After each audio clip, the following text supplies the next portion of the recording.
At the southern end of the Iberian Peninsula, at the entrance to the Mediterranean, lie the Straits of Gibraltar.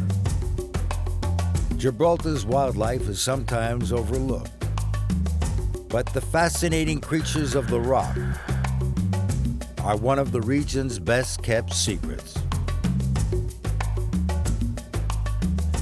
Gibraltar has been contested fiercely by Britain and Spain.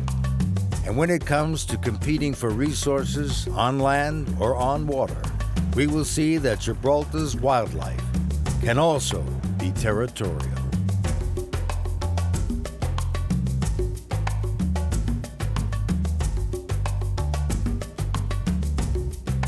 Many of them call this unique place home. Others migrate here for the perfect summer getaway.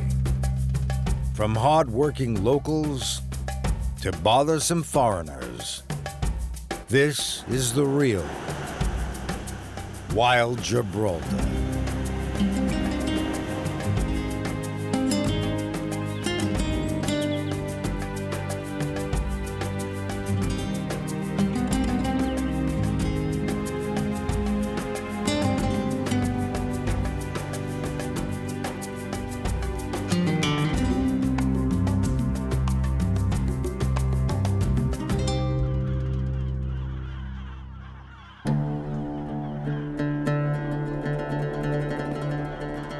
The Upper Rock Nature Reserve, home to around 230 Barbary macaques. The famous apes of Gibraltar. These are the only non-human primates in Europe. These macaques originally came from Morocco, brought on ships by the Moors around 1492, who kept them as pets.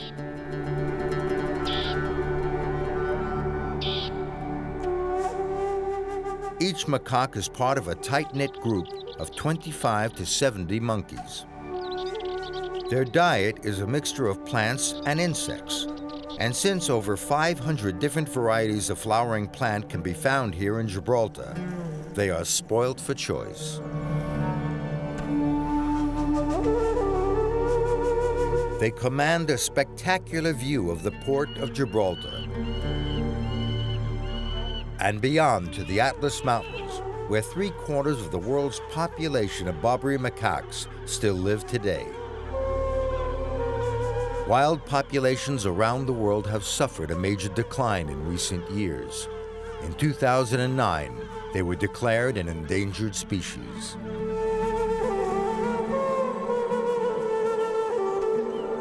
For decades, the macaques have been clinging on to existence. But here on the rock, they enjoy special treatment.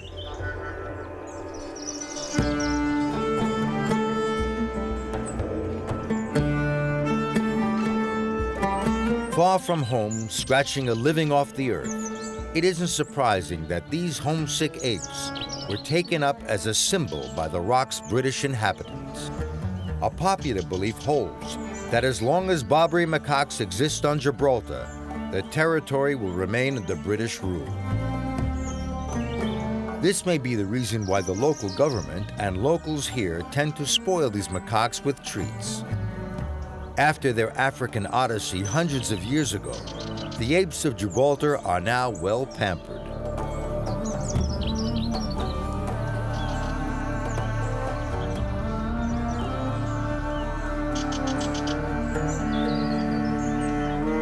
They are one of Gibraltar's major tourist attractions.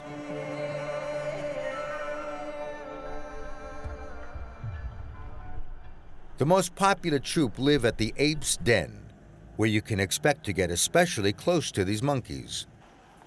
As they have come to rely on the attention of tourists, feeding them is now forbidden by law. They are remarkably hardy, and as one Spanish historian pointed out, neither the Spanish, the Moors, or the British have been able to move them. The apes of Gibraltar will always be the true kings of the rock.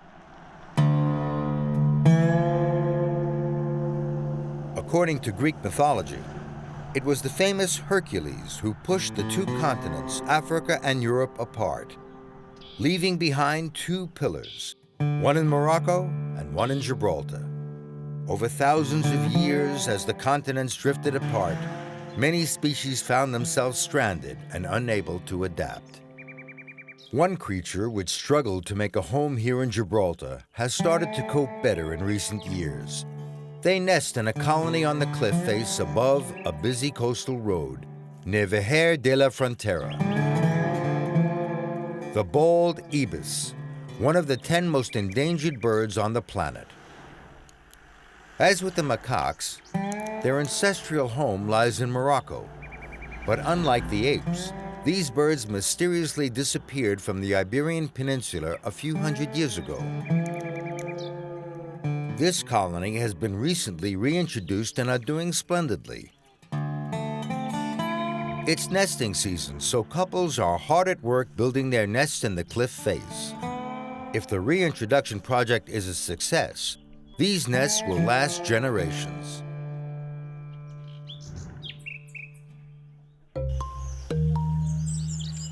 Spring in Gibraltar. And much to the dismay of the human settlers, the resident stink bugs are at large, even if they can't quite decide where they're going.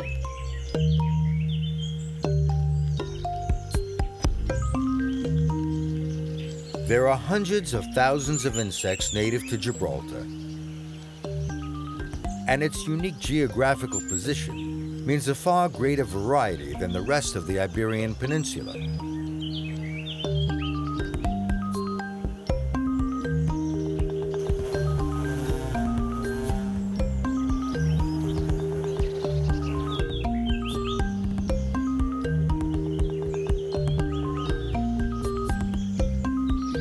And just as the insects thrive off Gibraltar's extraordinary variety of plant life, predators thrive off the rock's plentiful insects. The most dangerous of all remains hidden in the dense undergrowth.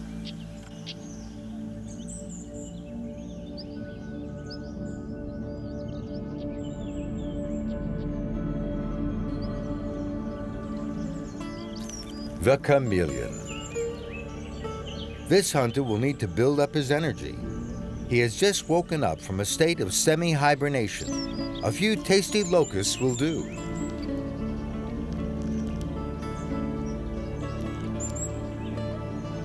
Stereoscopic vision helps them calculate distances accurately, and their tongues, sometimes 2 times the length of their bodies, allow them to reach distant prey in as little as 1/7 of a second. Patience and camouflage facilitate the all-important approach. Chameleons activate crystals in their skin which reflect light. This affects the pigments on their scaly surface. A prehensile tail allows them to grip branches for support as they reach for particularly tasty morsels.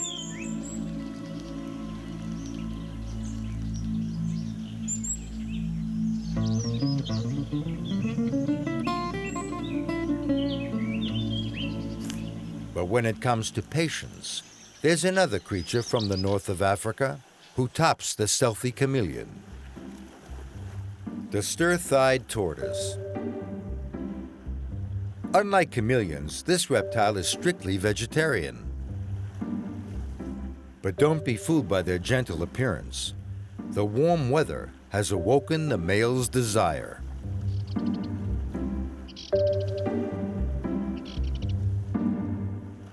Population density of stir-thighed tortoises is low in Gibraltar.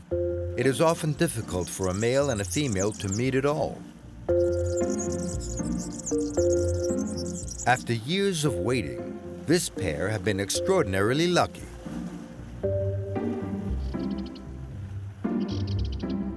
The male follows the female with great interest.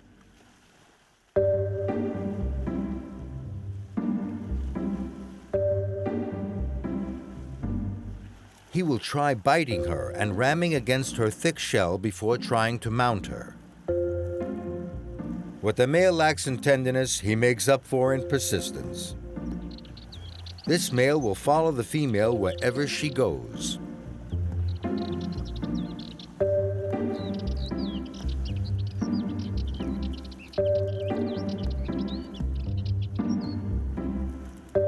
Male stir-thighed tortoises are generally smaller than females, and consequently not quite as fast.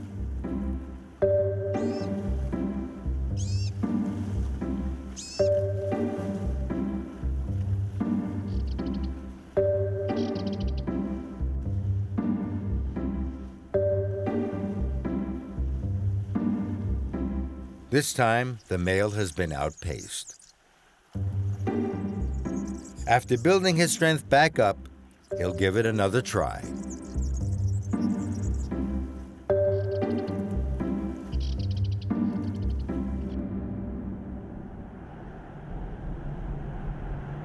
Early summer is a windy season. The Strait of Gibraltar provides the perfect channel for strong winds, the most famous of which is called the Levanter. It blows from the east of the channel to the west. If conditions are right, the wind creates spectacular color formations above the rock itself. Thanks to its windy season, Gibraltar is the site of one of the most productive wind farms in the world.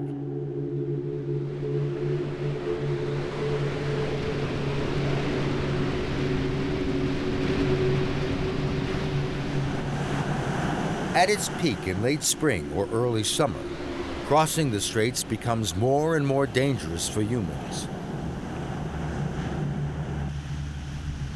The same is true for Gibraltar's avian visitors.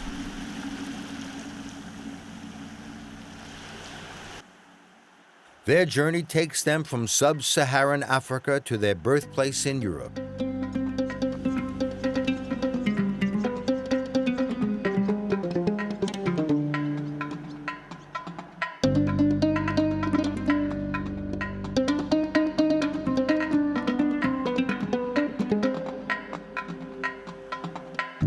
Crossing the 14 kilometers from one shore to another is a tough struggle against treacherous, ever-changing winds. The lack of thermal air currents mean that gliding birds, such as the short-toed eagle, have to make an uncomfortable effort to stay airborne. The formidable winds threaten to send her off course and crashing into the sea. If this happens, she would likely die of hypothermia. This short-toed eagle has over a kilometer before she reaches Gibraltar. The greatest battle for her now is with exhaustion.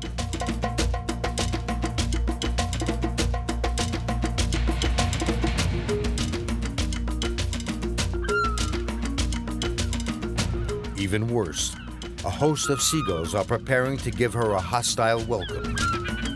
These gulls attack the eagle one at a time. Yellow-legged gulls are especially strong and aggressive when they work as a group. They will act as one body to keep foreign invaders from their shorelines, even tired and hungry nomads like the short-toed eagle.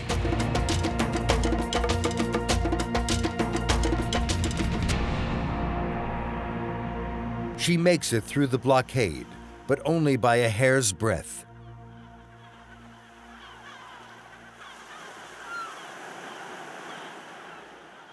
Now a further challenge begins, to find food and shelter on the rock. In late April and May, thousands of birds will reach the coasts of Tarifa, Algeciras, and Gibraltar.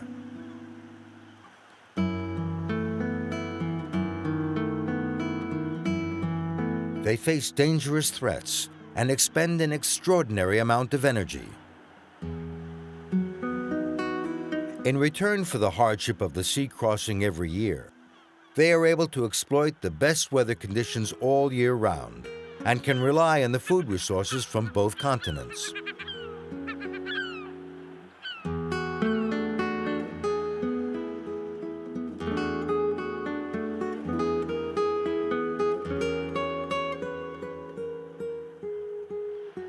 Despite tensions with the locals, For migratory birds, an annual passage across the Straits of Gibraltar is a small price to pay for the best of both Africa and Europe.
At sunset, the birds settle in for the night.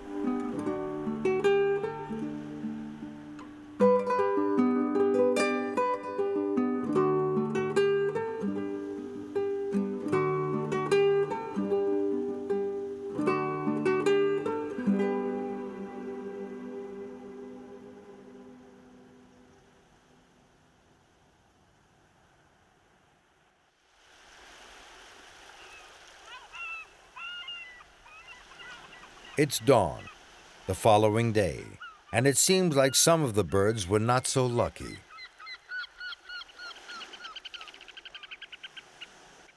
These turnstones are about to have their morning dip disturbed. The carcasses of those birds who do not make the crossing are swept up onto the shoreline. This kite's sharp claws and awesome wingspan were nothing faced with the power of the wind and the sea.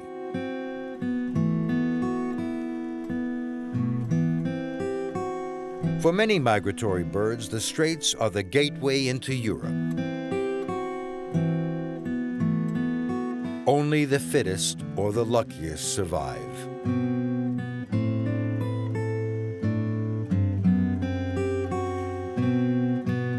Chiseled by the crash of the waves and the action of the winds, the rocks are testament to the violence of the sea and the strength of the Levanter.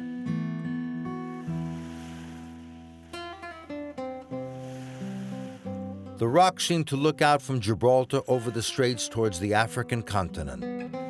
Like the birds, we know that the rocks themselves made the same journey, as the continents divided over the course of the millennia.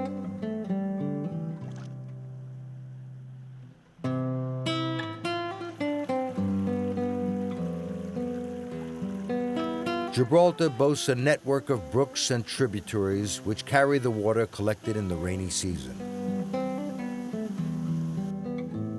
The Rock really is a land of contrasts. It is hard to believe that the driest region in one of the driest European countries contains such a luscious forest teeming with life.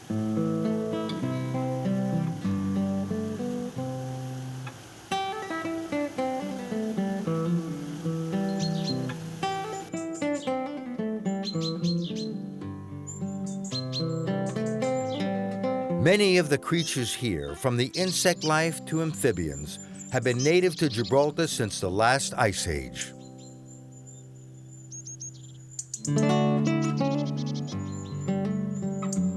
And the range of wildlife found in this subtropical forest are incredibly diverse.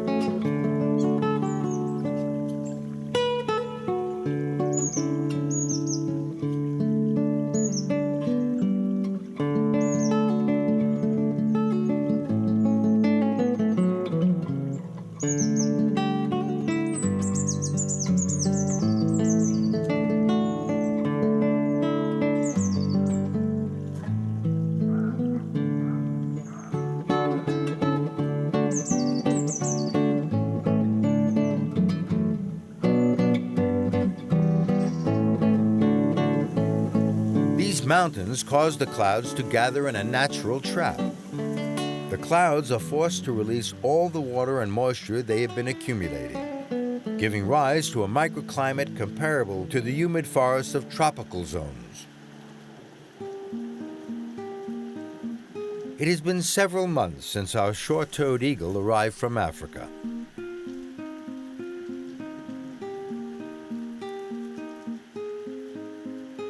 She has managed not only to find a home for herself, but for her newborn eaglet.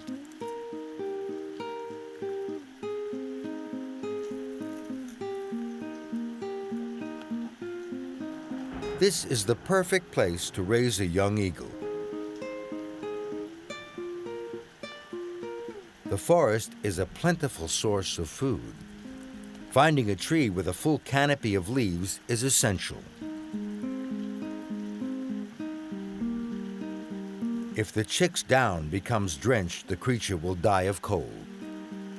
The mother comes to feed the baby with a snake, but she decides to save the food for later. The most important thing right now is keeping her baby warm. The eaglet shelters under his mother's feathers, where he will stay warm and dry till the rain stops.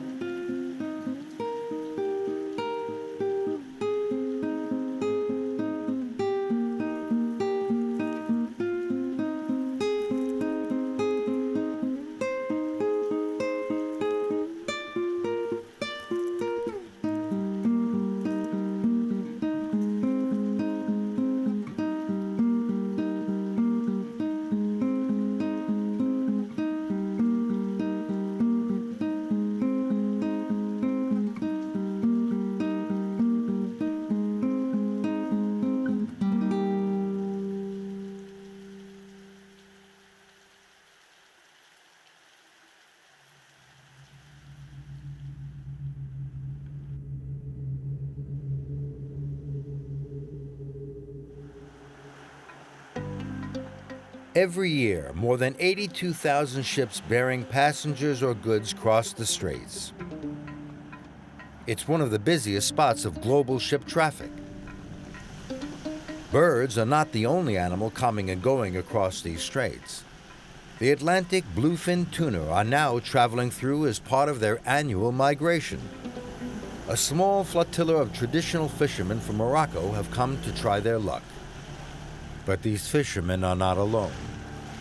Killer whales, hungry for tuna, and nothing will stand in their way, even if it means competing with the fishermen.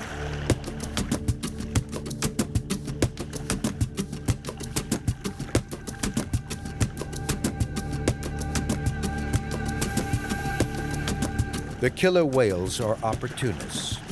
Tuna are normally much too fast for these lumbering predators, but when they are caught on the end of a fisherman's line, they are easy targets.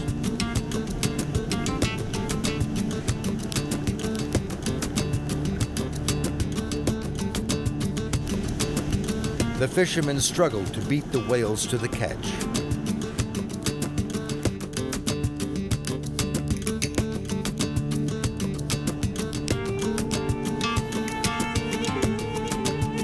But for both man and whale, the lives of their hungry families are on the line.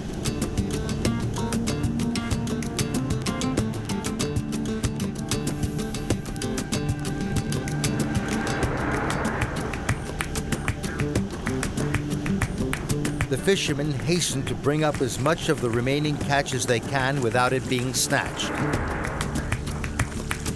Reeling in a tuna of this size is not an easy task.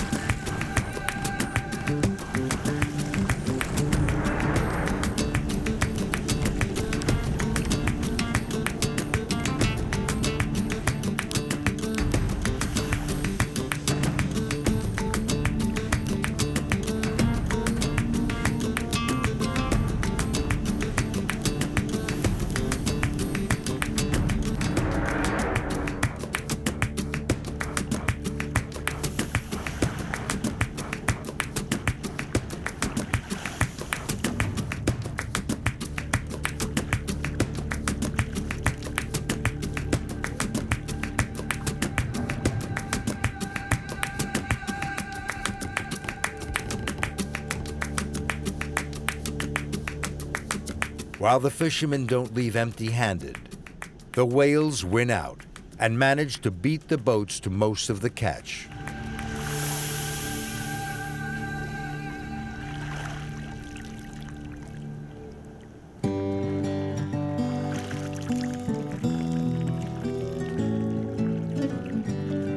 There are no rules and no mercy on the high seas. The smartest predator will always win. The fishermen will have to change tactics if they are going to get the better of this rival predator.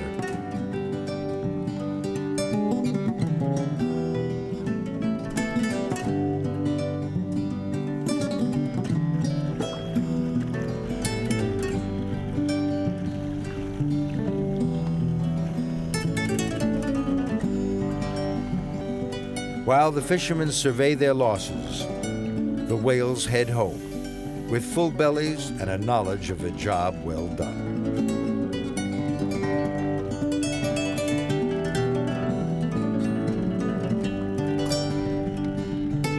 The presence of the whales in the Straits this summer has led to significant economic losses for the fishermen.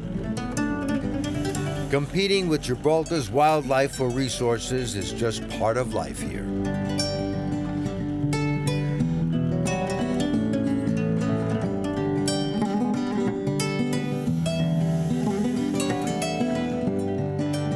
On average, a killer whale eats 227 kilograms of fish every day, which is over 100 times that of a human.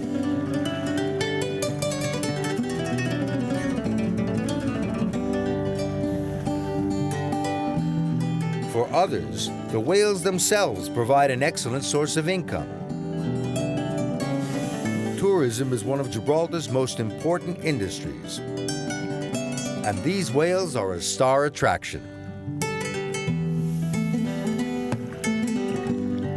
Season after season, more and more visitors come to watch the ocean's greatest predator put on a remarkable performance.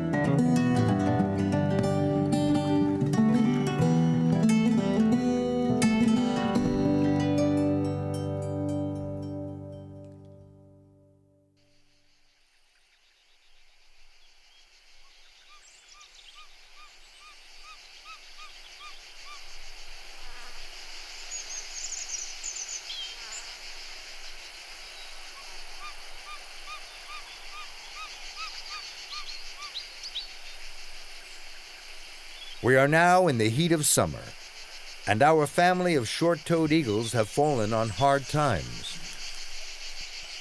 There is hardly any food left in the nest. The female short-toed eagle has gone hunting. She searches for prey at heights of up to 500 meters above the ground.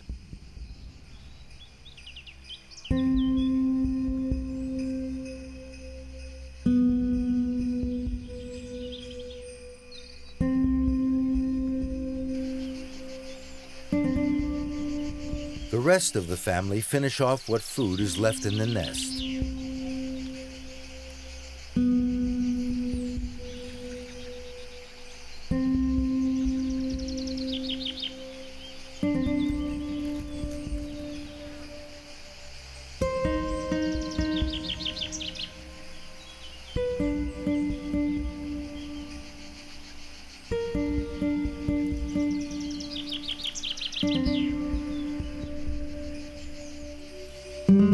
The mother spots her prey,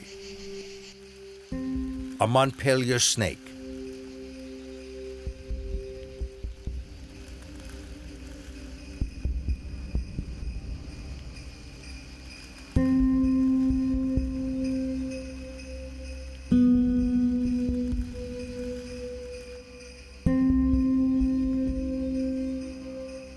The short-toed eagle glides so that she makes almost no noise at all. She can hang in the air for a long time before dropping in for the kill.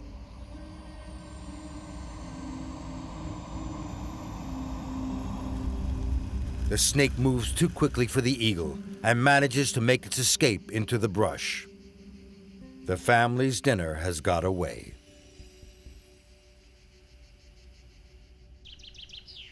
The chick is still very young.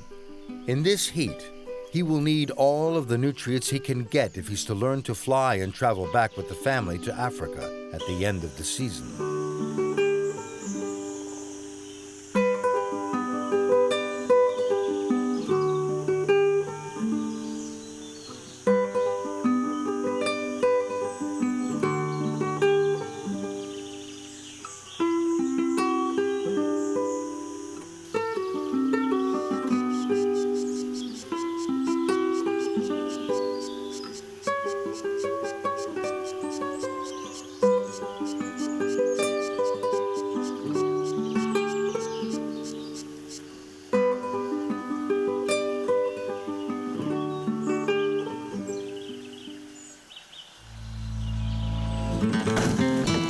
Summer is a high time for human activity.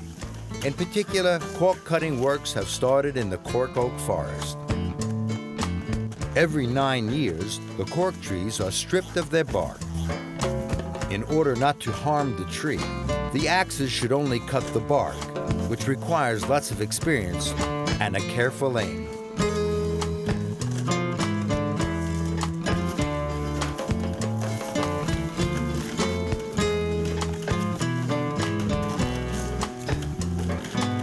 Cork bark is collected and stacked right beside the mules.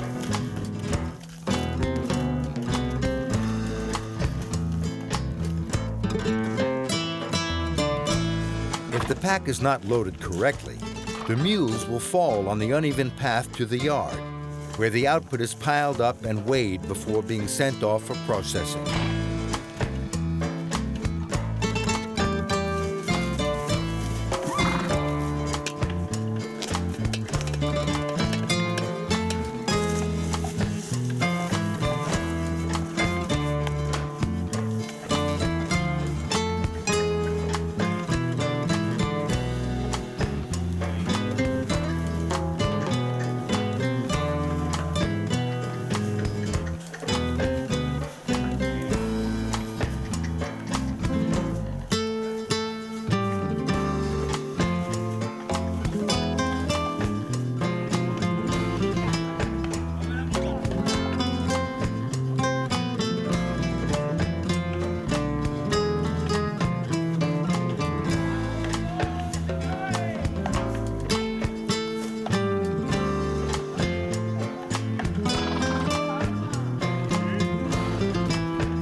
Mules are bred for their strength and resilience. Were it not for these animals, it would be impossible to extract the cork from the most inaccessible spots in the forest.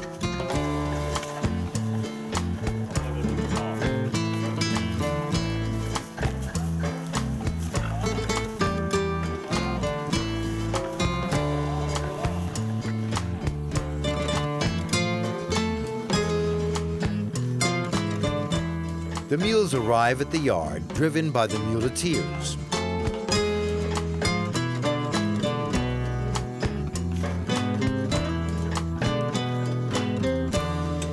Here, the animals are freed from their burden, and the bark of the cork trees are weighed and piled up in big heaps.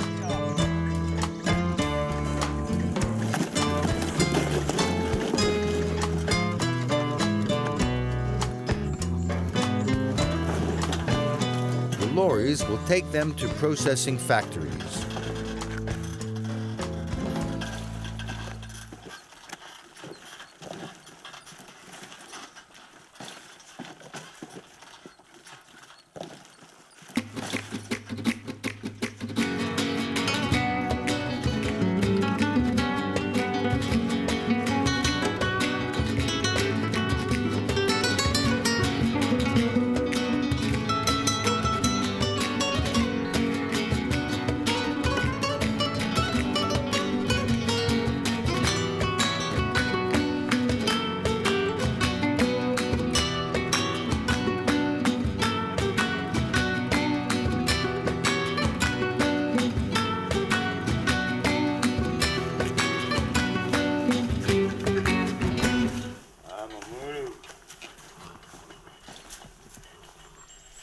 The Mediterranean forest is exposed to dry and hot summers, and there is a high risk of forest fires at this time of year.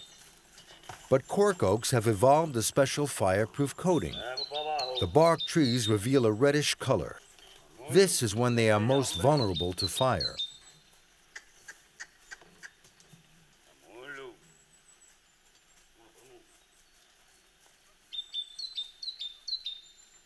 Spain, Morocco, and Portugal are the world's leading producers of cork, but Gibraltar is giving the kings of the industry a run for their money. From fishermen to loggers, whales to monkeys, many of Gibraltar's natives survive in the wild by working as a team. But far from the noise and hubbub of the industry is a hunter who survives by her wits alone.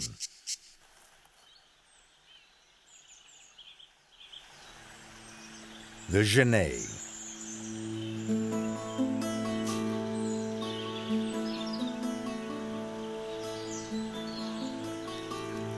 They were originally brought here by Phoenician sailors, and like cats today, they were used to keep rats and mice away from larders and pantries on board ship.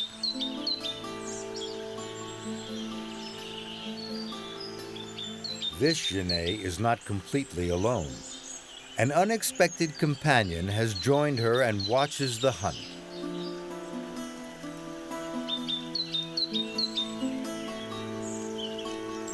A pair of eyes gleam out of the shadow of a nearby tree.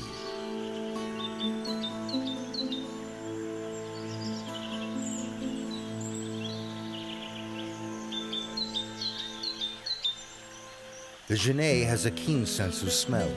She checks the branch for the first sign of potential danger. The hunter's golden rule is being unseen.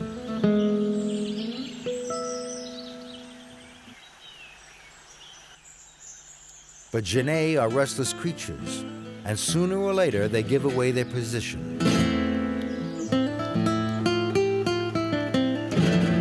The small mouse below realizes that he is being watched. He makes for his shelter. The second Genet is a crafty opportunist. She relies on her major advantage, speed.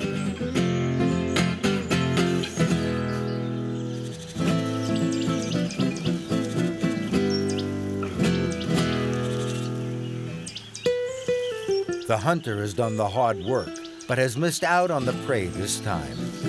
She isn't about to let the cheeky intruder get away with it.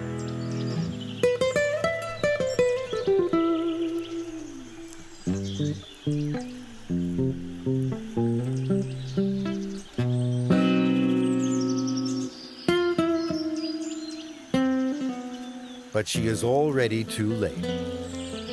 Deception is a good strategy.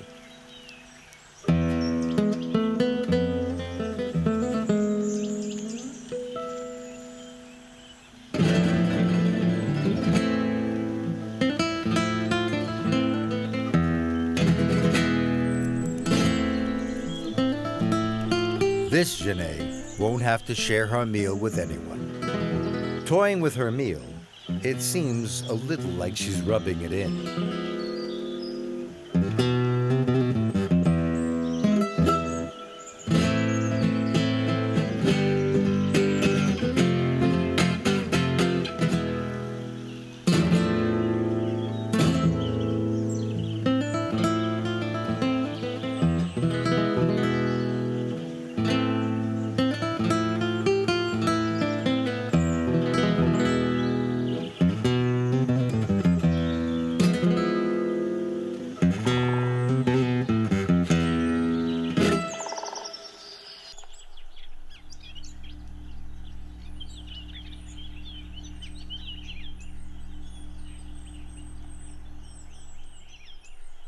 Sometimes working together pays off. The proud father has returned to the nest with food for the eaglet.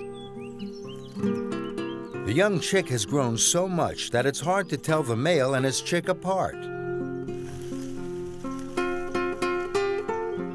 Despite the days of hunger and cold and an unstable spring, the little one has managed to survive.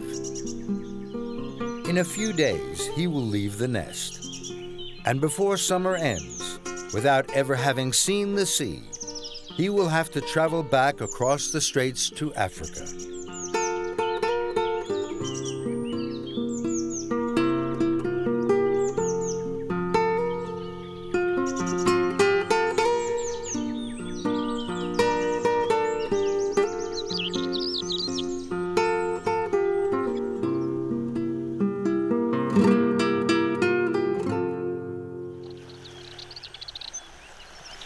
The Great Gibraltar Sand Dune, made up from the same sand of a vast savanna which 11,000 years ago was blown westwards from Africa and gathered against the rock's eastern cliffs.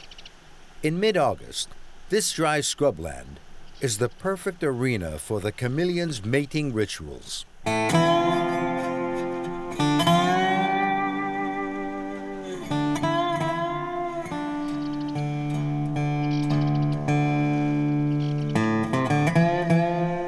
This male is watching the female closely. He will have to wait patiently for her signal that she is ready, if the signal comes at all. The dark green color of this female and her rhythmic dance along the branch are clear signs to the male that she is willing to copulate.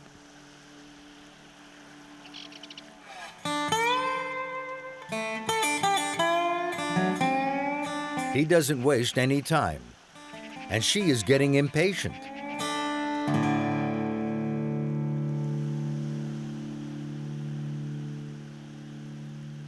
They embrace and will remain united for up to 2 minutes. It doesn't last long, but the couple will try again on repeated occasions. A bigger, more aggressive male bursts into the scene. The little brown male has no force left to fight and is thrown from his perch, leaving his romantic partner at the mercy of this boisterous newcomer.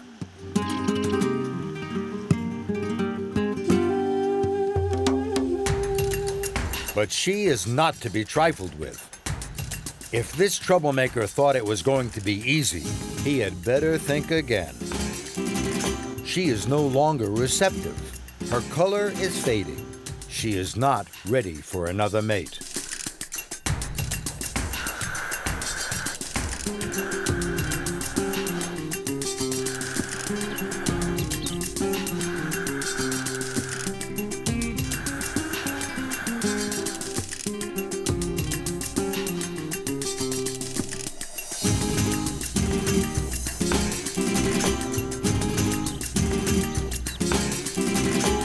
The violent male fails to get the message and pursues his original intention.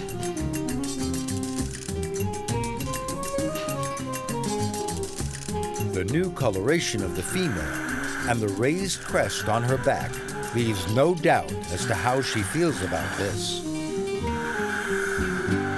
Black and yellow, a universal danger sign.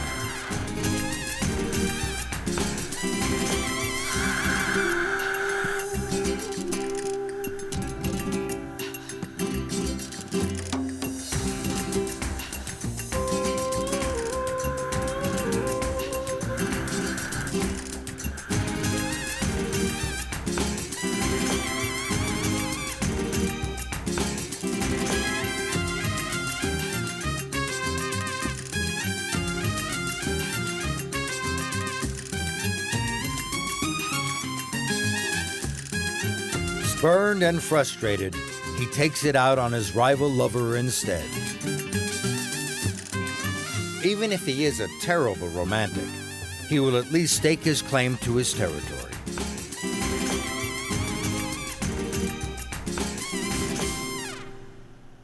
In love and war, bluster will get you nowhere at all. 28 days after copulation, the female chooses a place to dig a tunnel 30 to 60 centimeters long in order to lay her eggs. The work may take her a few days. The tunnel will keep the eggs safe from predators for a while. But the young chameleons will quickly need to find better shelter once they hatch.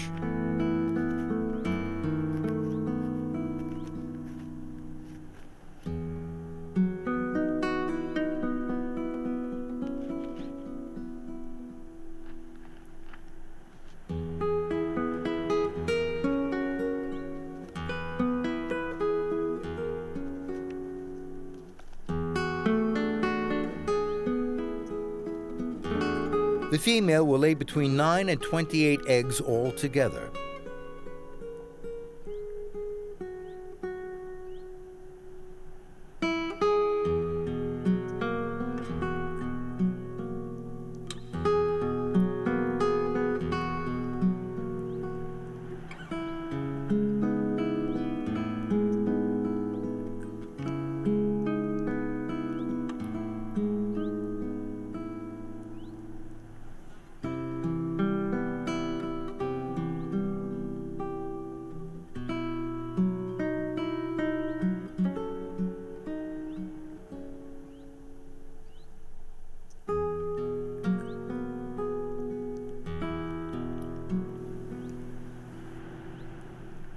Having laid the last egg, she starts the meticulous task of burying them.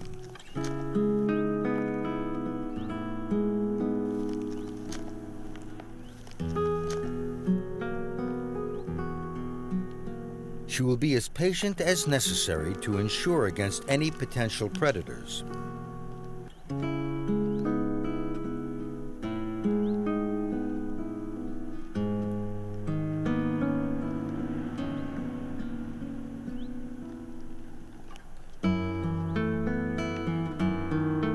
Nine to 12 months will pass before the first little chameleons hatch out.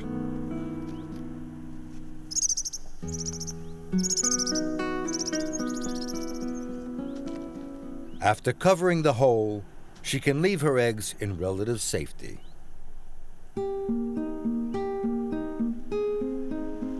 It seems that persistence won out over the female's indifference, and the spur-thighed tortoises were able to produce young of their own after all. Like chameleons, baby tortoises also hatch from eggs and instantly have to rely on their own resources to survive, including the all-important search for food. The newborns begin the great race for survival. The baby chameleons will not be far behind.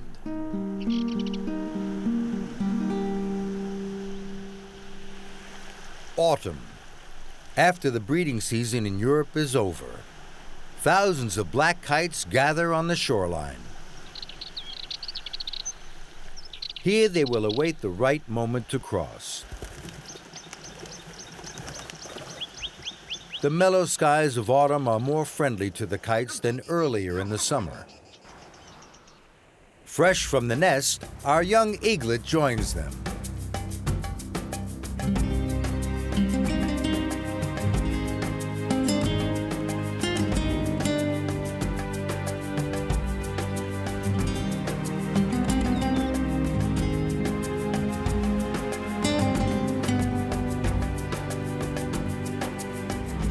The skies across the straits are filled with life. The nomads are on the wing once again. Gibraltar truly belongs to these travelers, to any brave enough to cross the perilous straits, to any creature who calls the rock home.